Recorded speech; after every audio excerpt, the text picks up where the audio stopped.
Ya, Assalamualaikum warahmatullahi wabarakatuh. Bagaimana kabarnya anak-anakku semuanya yang soleh dan cerdas? Mudah-mudahan dalam keadaan sehat walafiat ya. Alhamdulillah hari ini kita masih diberi kesempatan oleh Allah untuk melaksanakan kegiatan PJJ kita, yang insya Allah hari ini kita akan membahas tentang pelajaran bahasa Indonesia. Oke, Ibu harap semuanya sudah siap-siap dan standby ya. Jadi sebelum kalian belajar, biasakan untuk berdoa terlebih dahulu. Oke. Nah, untuk hari ini seperti biasa, Ibu Alfi akan menyampaikan tujuan pembelajaran yang nantinya Ibu harap kalian bisa mencapainya. Yang pertama, itu mudah-mudahan nanti kalian bisa menentukan pokok pikiran dalam teks lisan dan tulisan yang tepat. Yang kedua, dapat menuliskan kalimat utamanya dengan benar. Yang ketiga, bisa menyajikan identifikasi ide pokok dalam teks tulis dan lisan, baik itu secara lisan, secara tulis, dan visual dengan benar. Nah, kemarin Ibu cek tugasnya masih ada beberapa yang masih belum paham ya. Nanti kita coba lagi, karena materi hari ini kita masih membahas tentang ide pokok ya, kalimat utama, dan ada beberapa tambahan materi yaitu tentang paragraf deduktif dan juga paragraf induktif. Oke, bagaimana pembelajaran kita hari ini? Check it out. Ya, coba kalian perhatikan terlebih dahulu. Bu Alfi punya teks di sini. Ibu ingin kalian baca kalimatnya dari awal sampai akhir. Oke.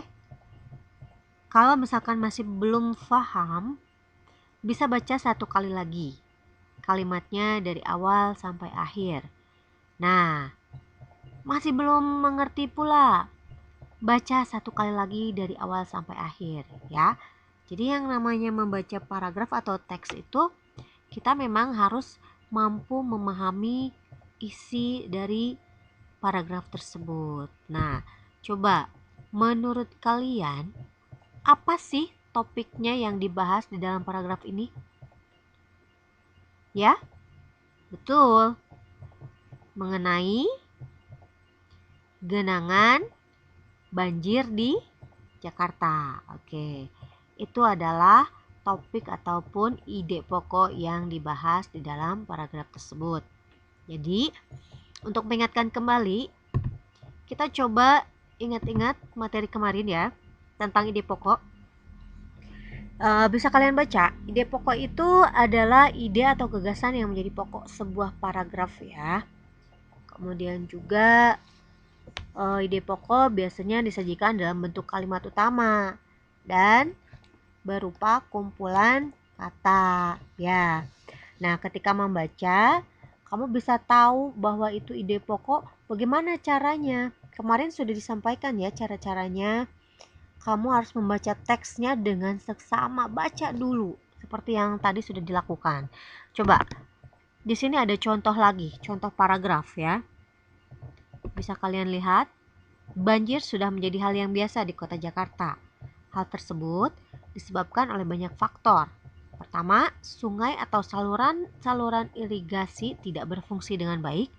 Kedua, pendangkalan sungai dan sulitnya proses normalisasi sungai. Ketiga, kurang pedulinya warga dan pengusaha terhadap lingkungan dengan budaya membuang sampah dan limbah ke sungai. Jadi kira-kira apa ide pokoknya? Kalau dibaca dari awal sampai akhir, ini tuh berisi tentang apa? Berisi tentang banjir, ya. Kemudian dilihat, di situ ada kata pertama, kedua, ketiga. Berarti apa? Faktor ya, penyebab. Coba kita lihat. Jadi, ide pokoknya yaitu penyebab masalah banjir di ibu kota. Ya, itu adalah ide pokok dari teks ini. Kita cek lagi langsung ke kalimat utamanya. Ya, barangkali yang masih lupa, Ibu ingatkan. kalimat utama adalah kalimat yang menjadi fokus atau bahasan utama dalam sebuah paragraf. Dan biasanya kalimat utama ini dijabarkan dari ide pokok ya. Bisa kamu baca di buku kalian tentang kalimat utama, ada di halaman 3 ya. Di situ lengkap ada tentang langkah-langkah menemukan kalimat utamanya. Dan semuanya diawali dengan langkah pertama, yaitu baca. Bacalah bacaannya secara utuh dan seksama. Jadi jangan sampai ada yang kelewat. Jadi kalau kelewat, kamu harus ulangi lagi dari awal supaya bisa tahu apa sih ide pokoknya. Nah, kalau udah tahu ide pokoknya, pasti bisa mencari kata kunci yang terdapat dalam ide pokok itu menjadi sebuah kalimat utama. Coba perhatikan. Di sini ada contoh paragraf juga. Ya. Masih memakai yang tadi. Karena tadi kita sudah dapat ya. Ide pokoknya adalah penyebab banjir di Jakarta. Oke, sekarang kita cari di sini penyebab banjir ya di Jakarta itu ada di kalimat yang keberapa? Apakah di kalimat yang ini yang pertama? Apakah yang kedua, ketiga, keempat? Kalimat berapa? Yang ada faktor ataupun penyebab banjir. Ya, itu kata kuncinya ya, penyebab banjir. Nah, ada di sini ya, ada di kalimat pertama tuh ya. Jadi kalimat utamanya adalah banjir sudah menjadi hal yang biasa di kota Jakarta. Hal tersebut disebabkan oleh banyak faktor. Ya, itu review pelajaran kita kemarin. Untuk hari ini kita akan coba belajar materi baru tentang paragraf.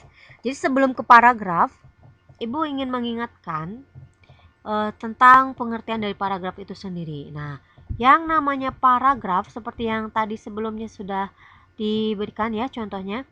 Paragraf itu adalah karangan yang terdiri dari sejumlah kalimat dengan kalimat utama sebagai pengendalinya dan kalimat penjelas sebagai pendukungnya.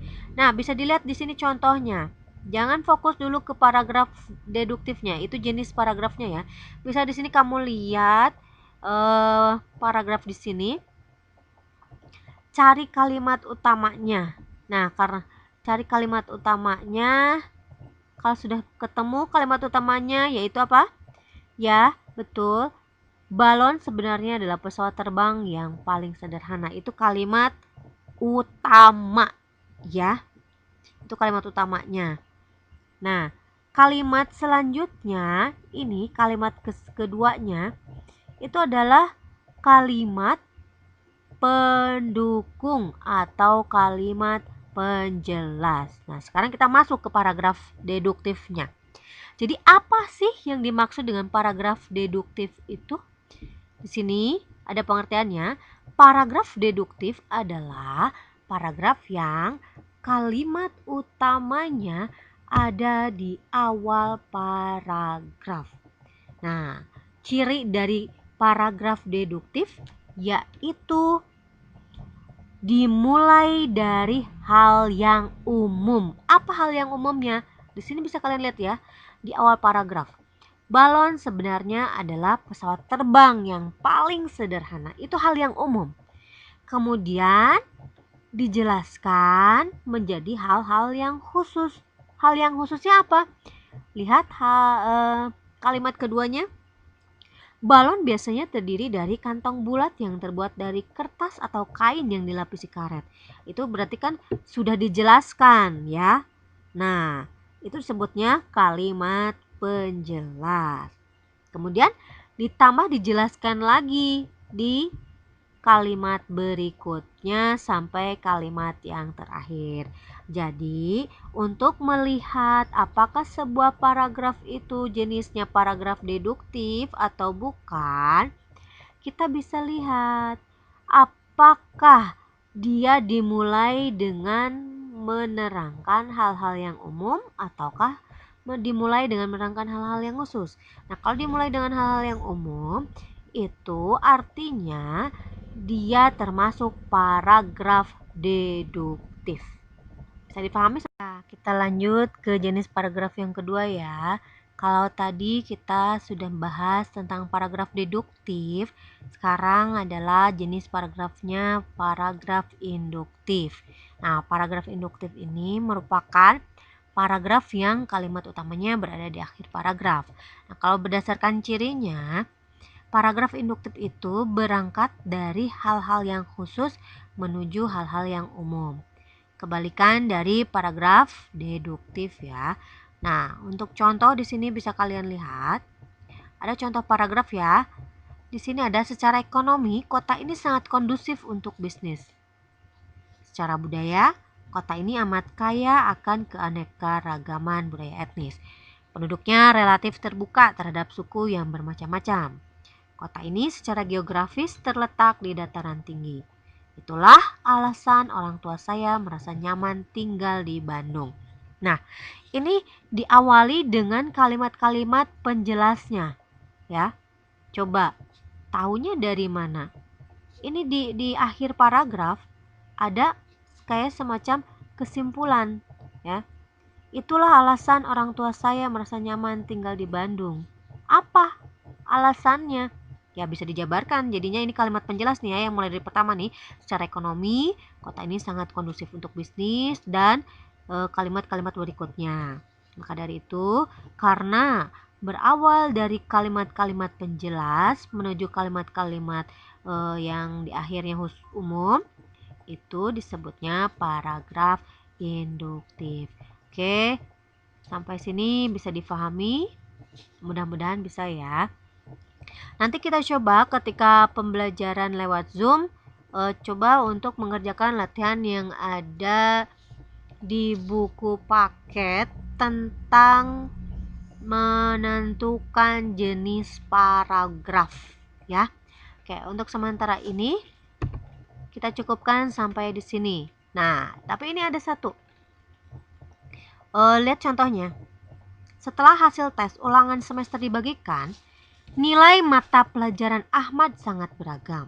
Matematika mendapat nilai 90, Bahasa Indonesia 95, PPKN 95, IPA 95, Bahasa Inggris 94, Bahasa Arab 90, Akidah 95, Fikih 95, Al-Quran Hadis 97, SKI 95, dan PJOK 95. Tidak ada yang jelek ya nilainya, alhamdulillah. Tidak ada satu mata pelajaran pun yang harus diulang Ahmad. Bisa dikatakan Ahmad adalah anak yang pandai di kelasnya. Nah, bisa kalian lihat paragraf ini contoh paragraf apa?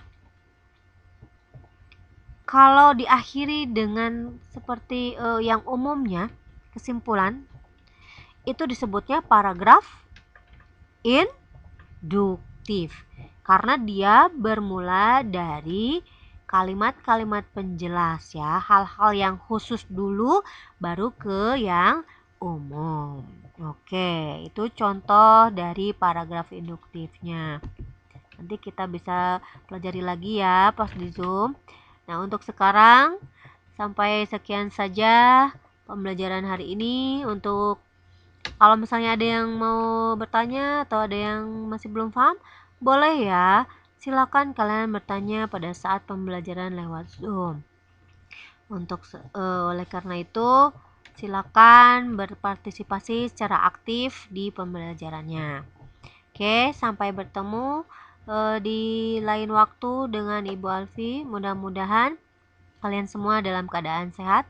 Tetap jaga kesehatan, stay safe di rumah, tidak keluar rumah kalau misalnya tidak ada yang penting ya. Kalaupun misalnya urgent, tetap menggunakan protokoler kesehatannya ya, pakai masker, cuci tangan, jaga jarak, dan kalau misalnya batuk atau bersin itu gunakan siku ya kalau tidak tisu. Oke, sekian saja dari Ibu. Assalamualaikum warahmatullahi wabarakatuh.